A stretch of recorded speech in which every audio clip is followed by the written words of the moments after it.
अस्सलाम वालेकुम नाज़रीन, मैं हूं शाहीन अब्बास और आप देख रहे हैं 24x7 जो आप तक पहुंचाए सच्ची खबरें। आइए देखते हैं ये रिपोर्ट। की जानिब से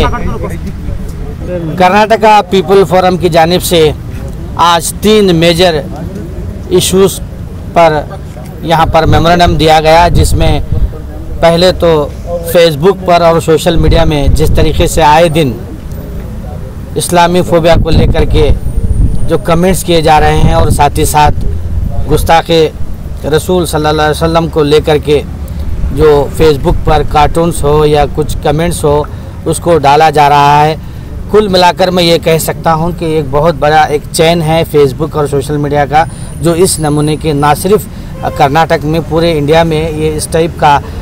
एक माहौल बना करके पूरे इंडिया में कर्नाटक में एक पीस को डिस्टर्ब कर कम्युनिटी में एक कम्युनिटी से दूसरी कम्युनिटी को लड़ा करके ये लोग झगड़ा कराने की या फसाद कराने की पूरी तरीके से कोशिश कर रहे हैं। तो आज हमने यहाँ पर इसी की एक कड़ी यहाँ पर आपको यहाँ देखने की मिली कि हमने जो मेमोरेंडम दिया है उसमें हमने स्ट्रांगली डिमांड किया है कि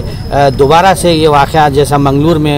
में वगैरह हो गया है तो यहाँ पर भी ना हो। तो पुलिस ने तयख़ुन दिया है, हमारे कमिश्नर ऑफ पुलिस ने, कि हम सो मोटो केस रजिस्टर करेंगे और इमीडिएटली इस पर एक्शन लेंगे। हमने तमाम एनक्लोजर्स जो प्रीवियस में जो भी लोगों ने यहाँ पर कंप्लेंट किया था उनकी कापीज़ भी वहाँ दिए हैं और वक्तन फ़क्तन जो भी वो आईडी से जो कमेंट आया है, जो प्रोग्रेस हुआ है, जिसमें इनिशिएटिव लिया गया है, उन कापीज़ को भी उन्होंने हमने दिया है। सेकंड, यहाँ पर आप देख सकते हैं कि गुलबर्गा डिस्ट्रिक्ट में जो आए दिन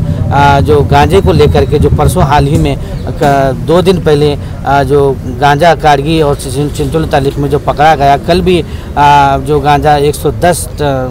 kg वहाँ पर मिला। तो सब ये देखने पर पता चलता है कि एक बहुत बड़ी ड्रग्स की, टोबैको, गांजा, चरस, अफीम जो कह सकते हैं, एक बड़ी चैन है। तो हम ये चाहते हैं कि पीपल फोरम की जानिब से कि वो मास्टरमाइंड कौन है, वो लिंक कौन है, वो लोग कौन है, असल जो लोग हैं उनको पकड़ा जाए। ये जो मासूम जिंदगियों को तबाह कर रहे हैं, हम ये भी कह सकते हैं पीपल फोरम की जो मामूली सी जो चोरी के वारदात हो रहे हैं, डकैती हो रहे हैं, चैन स्नैचिंग हो रहा है और मर्डर्स जो हो रहे हैं, ये सभी का लिंक यही ड्रग्स से कनेक्शन है। तो ये जो माफिया है, ड्रग्स माफिया, गांजा माफिया, इसको अगर आप सीरियसली अगर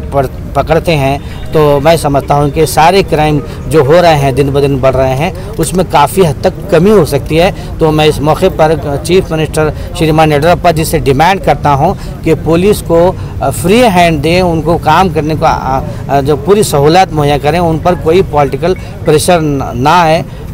वो डायरेक्शन वहाँ का IG DG वगैरह को दें तो बेहतर रहेगा। थर्ड, हम जो अभी जो स्कार्फ को लेकर के हाल ही में SSLC में आप सभी लोगों ने वहाँ पर देखा कि वहाँ पर उसके बाद नीट का एग्ज़ाम हो या PUC का हो या और दूसरे एग्ज़ाम्स हो, आए दिन यहाँ पर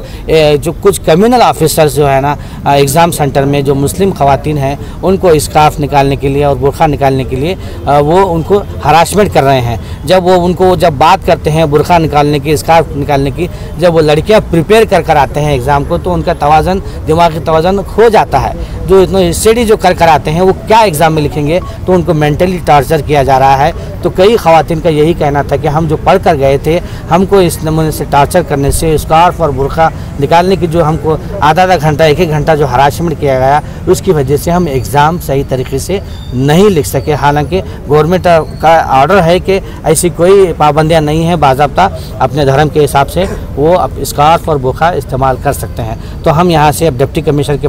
deputy director of public instruction के पास भी जा रहे हैं। हमने कमिश्नर साहब से भी बात की, उन्होंने कहा कि मैं भी डिप्टी कमिश्नर और DDPI और कमिश्नर ऑफ पब्लिक इंस्ट्रक्शन से बात करूंगा, आप भी बात कीजिए, ताकि ये हमारा डिमांड यही है DDPI से, कमिश्नर ऑफ पब्लिक इंस्ट्रक्शन के, ऐसे जो कम्युनल जो ऑफिसर्स हैं, चाहे चीफ एग्जामिनर हो या स्कॉट हो, कस्टोडियन हो, इनको यहाँ पर एग्ज़ाम सेंटर में उनको डेपोट ना किया जाए, उनको ड्यूटी ना डाली जाए और जो लोग भी हैं उनको फ़ौरन वहाँ से ओके जी सर चलो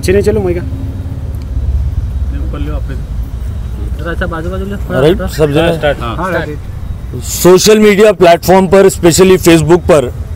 गुलबर्गा 24x7 न्यूज़ जो लेट अतीक उसके एडमिन थे, उस पेज को किसी तरीके से हैक कर कुछ एंटी सोशल एलिमेंट्स आक़ाए नामदार अहमद मुश्तबा मोहम्मद मुस्तफ़ा सल्लल्लाहु अलैहि वसल्लम के ताल्लुक़ से और दीन इस्लाम के ताल्लुक़ से मुसलसिल कई गुस्ताखियाँ करते आ रहे हैं, जिस पर हमारे दोस्त रियाज खतीब साहब ने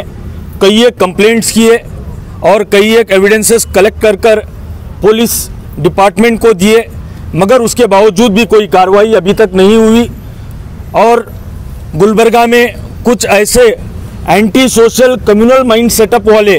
लोग सोशल मीडिया पे काम कर रहे हैं, जो चाहते हैं कि गुलबर्गा का लॉ एंड ऑर्डर ख़राब हो, पीस ख़राब हो, बेंगलुरु की तरह माहौल को पैदा किया जाए।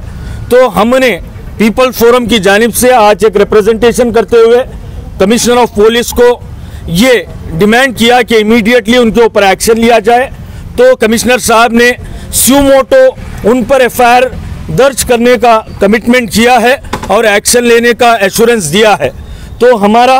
साइबर सेल से और दूसरे इंटेलिजेंस सर्विसेज से सवाल ये पैदा होता है कि जब तक तुम वायलेंस होता है तब तक खामोश बैठते हैं, उसके बाद में गिरफ्तारियां, अरेस्ट इस तरीके से यूएपीए गुंडा एक्ट के ज़रिए से बच्चों को लेकर जाकर जेलों में डालते हैं। तो जब कॉज ऑफ राइट्स या cause of nuisance, cause of ये जो न्यूसेंस पैदा कर रहे हैं सोशल मीडिया पर, ये कॉज है। अगर कॉज को नहीं पकड़ेंगे, फिर कुछ वायलेशन हुआ उसको पकड़ेंगे, तो यहाँ पर डिपार्टमेंट की गलती है।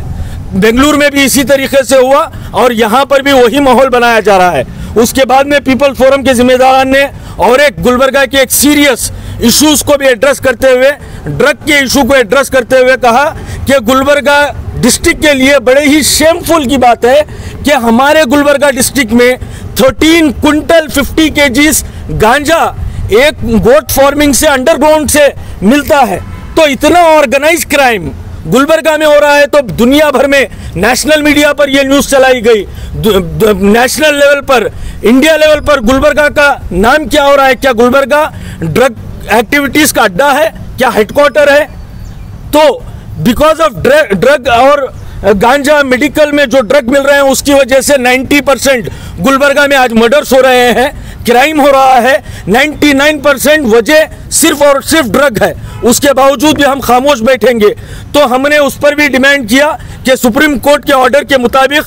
गुलबर्गा में एक टास्क फोर्स कमेटी बनाई जाए, जो दरगाह, टेम्पल्स, कॉलेजेस, स्कूल्स के सराउंडिंग 100 मीटर्स में वो टास्क फोर्स कमेटी काम करे और इमीडिएटली जो भी गांजा इलीगली बेचता है, इलीगली लेता है, उसे पकड़कर अरेस्ट किया जाए, एफआईआर कर जेल में डाला जाए। और आखिर बात, हमने ये भी डिमांड किया है कि गांजा बेचने वालों को जो ड्रगिस्ट हैं, जो सप्लायर करते हैं, स्मगलिंग करते हैं, उनको भी पकड़ा जाए। क्योंकि गुलबर्गा पुलिस ने अच्छा तो काम किया, कालगी पुलिस स्टेशन में सब लोगों को, स्टाफ को सस्पेंड किया और शेषाद्रीपुरम बेंगलुरु के पुलिस वाले गुलबर्गा में आकर वो ड्रग को, गांजे को सीज किए, ये भी अप्रिशिएटेबल है। बट ये सफिशिएंट नहीं है। यहाँ पर गुलबर्गा में, कालगी तालुका में कौन ये ऑर्गेनाइज क्राइम कर रहा है? 13 क्विंटल 15 केजीज मामूली बात नहीं है। ये ऑर्गेनाइज क्राइम करने वाले को इमीडिएटली एक्सपोज हो और उसके खिलाफ सख्त से सख्त कार्रवाई की जाए। अब यहाँ पर गुलबर्गा में आने वाले दिनों में नशे की वजह से कोई मर्डर होता है या फिर कोई क्राइम होता है, तो हम गुलबर्गा में बहुत बड़े एहतजाजात करेंगे, प्रोटेस्ट करेंगे।